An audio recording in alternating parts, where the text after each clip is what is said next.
Sa iba pang balita, epektibo na ang Flexible Work Arrangements o FWAs para sa mga empleyado ng pamahalaang panlalawigan ng Isabela.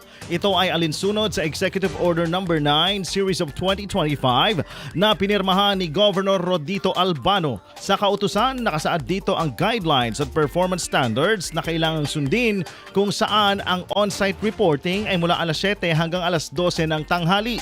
Simula alauna ng tanghali hanggang alas 4 naman ng hapon ang work from home upang makumpleto ang required 8-hour workday habang mayroon ding skeleton workforce na pwedeng ipatupad kung kinakailangan. Samantala, nananatili sa regular work arrangements ang Provincial Jail, Provincial Security Group, lahat ng pagamutan na pinamamahalaan ng Provincial Government of Isabela at ang Isabela Rice Processing Complex. IFM News.